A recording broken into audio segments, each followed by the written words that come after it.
were you a fan of Spaceballs? That's a lot of balls. Mel Brooks, right? Mel I Brooks. was about to say Mel Gibson. I'm like, nah, that's wrong. That's the wrong Mel. Wrong Mel. Completely wrong Mel. That's the Passion of the Christ Mel, not Right. not the Spaceballs Mel. So there's talks of a sequel. Spaceballs 2. Spaceballs 2. The search for more money. Mo money, mo problems. But yeah, Man. I love the fact that they've got Rick Moranis coming back as Dark Helmet, because Rick Moranis is kind of like retired. Yeah, we haven't seen him in a long time. I want to say the last thing we was haven't like seen him. Honey, I Shrunk Something. I was going to say we haven't seen him or since he Blew got Up Something. shrunk. So Since he shrunk the kids. Bill Pullman's back as Lone Star, and Mel Brooks said he's going to be Yogurt again. So, AKA the Yoda character called Yogurt, for those who don't know. But Keke Palmer has been signed on to join the cast. Not sure what she's going to do, and I'm sure there's going to be some other new additions that get announced along the way. Yeah. So kind of curious the angle that they're going to go at. Are they going to kind of make fun of some Mandalorian parodies and all these spin-offs? Right. Now it'll be interesting to see. Josh Gad's supposed to be in it also. Interesting. I don't know how familiar you are with Josh Gad, but I loved him in The Wedding Ringer with Kevin Hart. Right. Yeah. Yeah. His fake operatic voice. It was great. It was great. Also the guy that voiced Olaf, the snowman. I know a lot of people know Olaf. So, Olaf. Yeah. That's Josh Gad.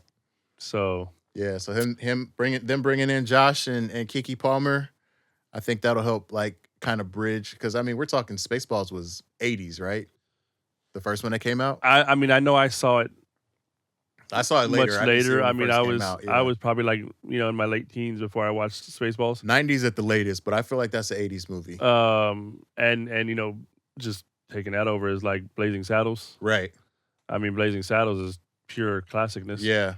So, yeah, Mel Brooks did his thing back in the day. So, yeah, it's got to be an 80s movie.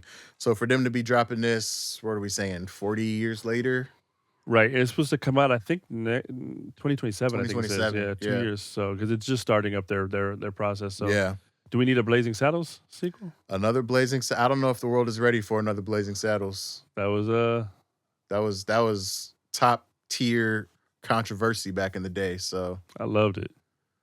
I mean, I think the closest thing we had to that recently, and I say recently very loosely, was Django. Right. I feel like that was the closest thing to a Blazing Saddles we've had since. Not as much of a comedy though. No, less comedy, but still the shock value, Right.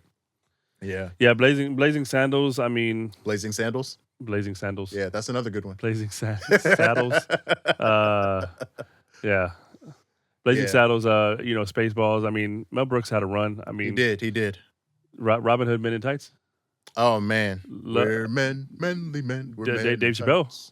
Right, Dave Chappelle in the dress. White men can't jump. I mean, that was the main line from the trailer. Right, that was in the trailer. But yeah, that Men in Tights was freaking classic. Right, to this day, it was hilarious. Yeah. So I mean, and as Mel Brooks, reprises these roles, it always makes you wonder, but at the same time, you gotta recognize how old is Mel Brooks? He's in his like mid to late 90s. Gotta be. He's old enough to be president. Right. So, I'd vote for him at this point. I'd vote for a toaster at this point. But I mean, is somebody gonna reprise or make sequels of some of these films? Post Mel Brooks, and that's the thing. And then at that point, what does that look like? Does that keep the tradition? Right. Mel Brooks has a certain style of how he does stuff. Yeah. So hard to replicate. It is. It would be nice. I mean, maybe they get AI to do it. Yeah. Can you reach that? Can you reach that?